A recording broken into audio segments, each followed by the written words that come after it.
എല്ലാവർക്കും മാഷും ടീച്ചറിന്റെ മറ്റൊരു പുതിയ വീഡിയോയിലോട്ട് ഒരിക്കൽ കൂടി സ്വാഗതം. അപ്പൊ അതാ നമുക്ക് പരീക്ഷകളൊക്കെ ഇങ്ങ് അടുത്തോണ്ടിരിക്കുകയാണ് അല്ലേ. അപ്പൊ ഇനി നമുക്ക് എന്ത് ചെയ്യണം? പരീക്ഷയ്ക്ക് വേണ്ടിയിട്ടുള്ള തയ്യാറെടുപ്പുകളൊക്കെ തുടങ്ങാനുള്ള സമയമായിട്ടുണ്ട്. അപ്പൊ നമുക്ക് പരീക്ഷയ്ക്ക് വേണ്ടിയിട്ട് പതിയെ പതിയെ പഠിച്ചു തുടങ്ങണം അല്ലേ. ഓക്കെ മക്കളെ, അപ്പൊ ഇന്ന് മുതൽ നമ്മൾ ഇനിയുള്ള ദിവസങ്ങളിലെല്ലാം ഓരോ പാഠഭാഗത്തു നിന്നും കൂട്ടുകാർ നിങ്ങളുടെ പരീക്ഷയ്ക്ക് പഠിക്കേണ്ട പ്രധാന ഭാഗങ്ങൾ എന്തൊക്കെയാന്നുള്ളത് അങ്ങനെ നമ്മൾ ഡിസ്കസ് ചെയ്ത് പോകും കേട്ടോ. ഓക്കെ മക്കളെ, അപ്പൊ ഇന്ന് ടീച്ചർ ആദ്യമായിട്ട് പറയാനായിട്ട് പോകുന്നത് 1ാം ക്ലാസ്സിലെ കൂട്ടുകാരുടെ മലയാളം എന്ന വിഷയത്തിലെ പ്രധാനപ്പെട്ട പാഠഭാഗങ്ങളാണ് കേട്ടോ. ഓക്കെ, അപ്പൊ നമുക്ക് വേഗം എന്ത് ചെയ്യാം, നമ്മുടെ ക്ലാസ്സിലോട്ട് പോവാം. അതിന് മുന്നേ ടീച്ചർ എപ്പോഴും പറയുന്ന പോലെ തന്നെ നമ്മുടെ ചാനൽ ആദ്യമായിട്ട് കാണുന്ന മക്കളുണ്ടെങ്കിൽ ചാനൽ സബ്സ്ക്രൈബ് ചെയ്യാനും വീഡിയോ കൂട്ടുകാർക്ക് യൂസ്ഫുൾ ആയിട്ട് തോന്നുകയാണെങ്കിൽ നിങ്ങളുടെ മറ്റു കൂട്ടുകാർക്ക് കൂടി ഷെയർ ചെയ്ത് കൊടുക്കാനായിട്ട് മറക്കരുതേ. ഓക്കെ മക്കളെ, അപ്പൊ 1ാം ക്ലാസ്സിലെ കൂട്ടുകാരുടെ ആദ്യ പാഠഭാഗത്തിന്റെ പേരെന്തായിരുന്നു? മറന്നു പോയിട്ടുണ്ടോ? എന്തായിരുന്നു? ടീച്ചർ ഇവിടെ എഴുതി വെച്ചിട്ടുണ്ട്. എന്താണ്? പറവകൾ പാറി. ഓർക്കുന്നുണ്ടല്ലോ? ഉണ്ട്. ഓക്കെ മക്കളെ, അപ്പൊ നമ്മള് ആ പാഠഭാഗത്ത് ചില അക്ഷരങ്ങളൊക്കെ പരിചയപ്പെട്ടിട്ടുണ്ടായിരുന്നു. കൂട്ടുകാർ ഓർക്കുന്നുണ്ടോ? ഏതൊക്കെയായിരുന്നു നമ്മൾ പരിചയപ്പെട്ടിട്ടുള്ള അക്ഷരങ്ങൾ? ഒരുപാട് അക്ഷരങ്ങൾ പരിചയപ്പെട്ടിട്ടുണ്ട് അല്ലെ. ഓക്കെ, അതിൽ ചില പ്രധാനപ്പെട്ട അക്ഷരങ്ങളൊക്കെ ടീച്ചർ ഇവിടെ എഴുതി വെച്ചിട്ടുണ്ട്. നമുക്ക് ഓർക്കുന്ന വായിച്ചു നോക്കാം. നോക്കിക്കേ, ഏതാണ് ഈ അക്ഷരം? പായാണ് അല്ലെ. പിന്നെയോ റായുണ്ട്. ഇതെന്താണ്? വാ. പിന്നെയോ ത, ഡ. ഈ അക്ഷരങ്ങളൊക്കെ ഇന്ന് കൂട്ടുകാർ ഓർത്ത് വെക്കുക കേട്ടോ. ഇതുമായിട്ട് ബന്ധപ്പെടുത്തിയിട്ട് നമുക്ക് ചോദ്യങ്ങൾ ഉണ്ടായിരിക്കും. നോക്കിക്കേ മക്കളെ, അപ്പൊ ഈ അക്ഷരങ്ങളെല്ലാം നമുക്കറിയാം. ഇതുമായിട്ട് ബന്ധപ്പെടുത്തി വരാവുന്ന ഒരു മോഡൽ ക്വസ്റ്റ്യൻ എന്ന് പറയുന്നത് ടീച്ചർ ഇവിടെ എഴുതി വെച്ചിട്ടുണ്ട്. അതായത് മക്കൾക്ക് എന്ത് ചെയ്യും, കുറച്ച് ചിത്രങ്ങളൊക്കെ തരും. എന്നിട്ട് ആ ചിത്രത്തിന്റെ പേരെന്താണെന്ന് മക്കളെടുത്ത് എഴുതാനായിട്ട് പറയും. പക്ഷെ അതിലുള്ള എല്ലാ അക്ഷരങ്ങളും മക്കൾ തനിയെ എഴുതേണ്ട കാര്യമില്ല. ഇവിടെ നോക്കിക്കേ, ടീച്ചർ ഏതോ ഒരു വാക്ക് ഇവിടെ എഴുതിയിട്ടുണ്ട് അല്ലെ. 3 അക്ഷരമുള്ള ഒരു വാക്ക് ഇവിടെ എഴുതിയിട്ടുണ്ട്. അപ്പൊ ഈ നടുവിലുള്ള അക്ഷരം ഏതാന്ന് മക്കൾ കണ്ടുപിടിച്ചിട്ട് എഴുതണം. അതിനായിട്ട് മക്കൾക്ക് എന്ത് തരും? ആ ഒരു സാധനത്തിന്റെ ചിത്രം കൂടി തന്നിട്ടുണ്ടായിരിക്കും കേട്ടോ. നോക്കിക്കേ, ഇവിടെ ഇപ്പൊ മക്കൾക്ക് തവളയുടെ ചിത്രം തന്നിട്ടുണ്ട്. എന്നിട്ട് അതിന് താഴെയാണ് ഇതേ കണക്ക് എഴുതി വെച്ചിട്ടുള്ളത്. പക്ഷെ ഇവിടെ എന്താണ്? എല്ലാ അക്ഷരങ്ങളും ഉണ്ടോ? ഇല്ല അല്ലെ. ഏതൊക്കെ അക്ഷരങ്ങളേ ഉള്ളൂ? തായുണ്ട്, ളായുണ്ട് അല്ലെ. നടുവിലുള്ള ഏതോ ഒരു അക്ഷരം മിസ്സായി പോയിട്ടുണ്ട്. ഏതാണ് അക്ഷരം? തവളയാണ് അല്ലെ. അപ്പൊ മിസ്സായി പോയിട്ടുള്ള അക്ഷരം ഏതാണ്? വായാണ് അല്ലെ. ഓക്കെ മക്കളെ, നോക്കിക്കേ, ഇവിടെ തന്നിട്ടുള്ളതിൽ ഏതാണ് വാ? ഇതാണോ? ഇത് വായാണോ? അല്ല അല്ലെ. ഇതേതാണ്? പായാണ്. വാ പിന്നെ ഏതാണ്? ഇതാണ് ഏത്? വാ എന്ന് വരുന്നത്. അപ്പൊ മക്കൾ ഇവിടെ എന്ത് ചേർത്ത് കൊടുക്കണം? ഈ നടുവിലായിട്ട് ആ വിട്ടുപോയ സ്ഥലത്ത് മക്കള് വാ എന്ന് ചേർത്ത് കൊടുക്കണം. അപ്പൊ ഒന്ന് ചേർത്ത് വായിച്ചു നോക്കിക്കേ, നമുക്ക് എന്ത് കിട്ടി? തവള എന്ന് കിട്ടിയില്ലേ. മനസ്സിലായല്ലോ. അപ്പൊ ഇതേ രീതിയിലായിരിക്കും ചോദ്യം വരിക. അതായത് മക്കൾക്ക് ഒരു ചിത്രം തന്നിട്ടുണ്ടായിരിക്കും. ആ ചിത്രത്തിന്റെ പേര് മക്കൾ പൂർത്തിയാക്കിയിട്ട് എഴുതണം. അതിൽ ചില അക്ഷരങ്ങൾ എന്തായി പോയിട്ടുണ്ടായിരിക്കും? വിട്ടുപോയിട്ടുണ്ടായിരിക്കും അല്ലെ. ഓക്കെ, നമുക്ക് മറ്റൊന്നും കൂടി നോക്കാം. അടുത്ത് നോക്കിക്കേ മക്കളെ, മക്കൾക്ക് ഒരു കുടയുടെ ചിത്രമാണ് തന്നിട്ടുള്ളത് കേട്ടോ. ഒരു കുടയുടെ ചിത്രം തന്നിട്ടുണ്ട്. എന്നിട്ട് അതിന്റെ പേര് എഴുതാനാണ് പറഞ്ഞിട്ടുള്ളത്. നോക്കിക്കേ മക്കളെ, ഇവിടെ ഏത് അക്ഷരം മാത്രമേ നമുക്ക് തന്നിട്ടുള്ളൂ? കു എന്ന് മാത്രമേ തന്നിട്ടുള്ളൂ അല്ലെ. അടുത്തത് ഏതാണ് വേണ്ടത്? നമുക്ക് ഡായാണ് വേണ്ടത്. നമ്മൾ പഠിച്ച അക്ഷരാണ് അല്ലെ. എവിടെയാണ് ഡാ ഉള്ളത്? നോക്കിക്കേ, ഡാ ഇവിടെ ലാസ്റ്റ് 1 ആണ് അല്ലെ.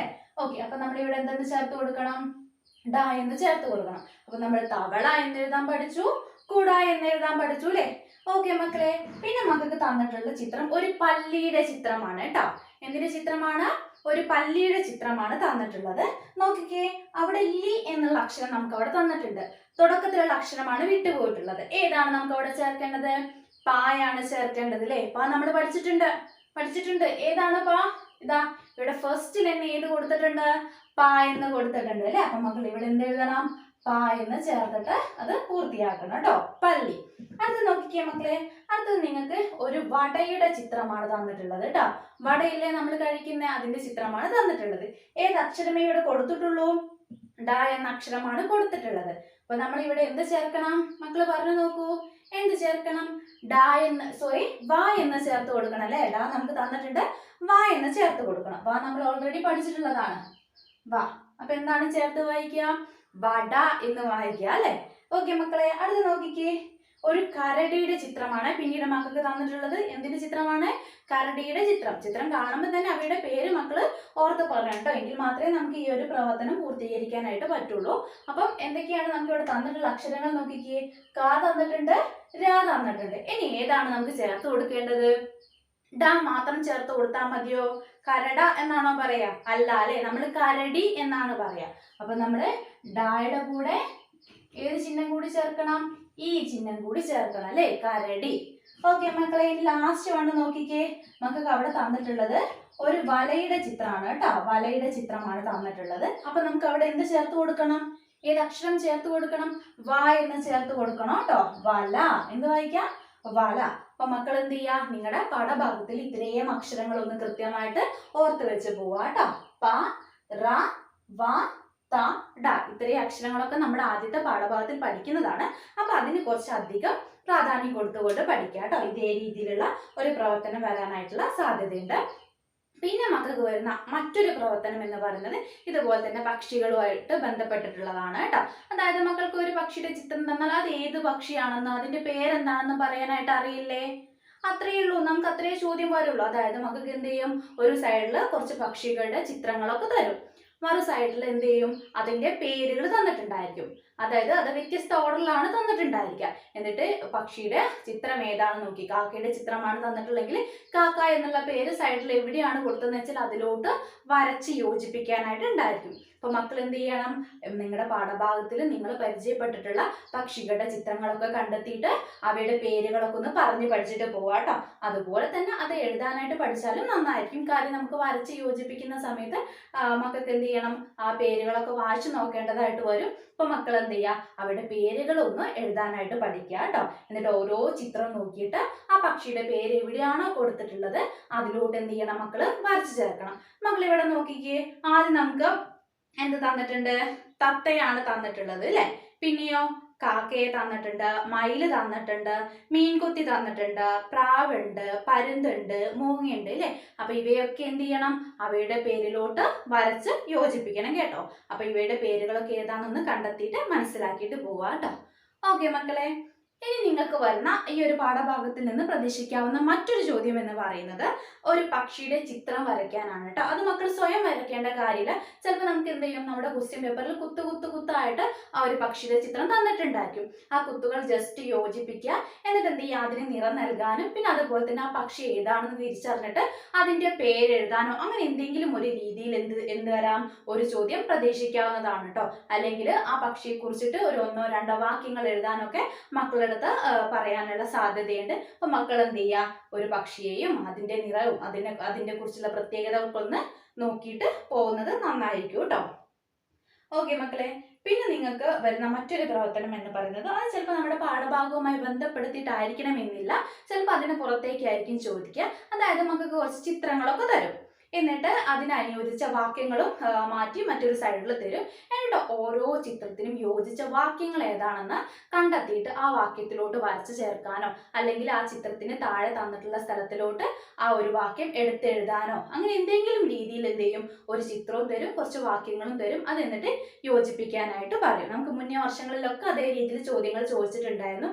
അതായത് ഇപ്പോൾ ഒരു ഉദാഹരണം പറയുകയാണെങ്കിൽ ഒരു പൂമ്പാറ്റയെ കുറിച്ചുള്ള ഒരു ചിത്രമാണ്. അപ്പൊ പൂമ്പാറ്റ എന്ത് ചെയ്തു? പൂവിൽ പാറിയിരിക്കുന്ന ഒരു ചിത്രം ഉണ്ടായിരിക്കും. ചിലപ്പോൾ തേൻ കുടിക്കുന്ന ഒരു ചിത്രം ഉണ്ടായിരിക്കും. തേൻ കുടിച്ചതിന് ശേഷം പാറി തിരിച്ചു പോകുന്ന ഒരു ചിത്രം ഉണ്ടായിരിക്കും.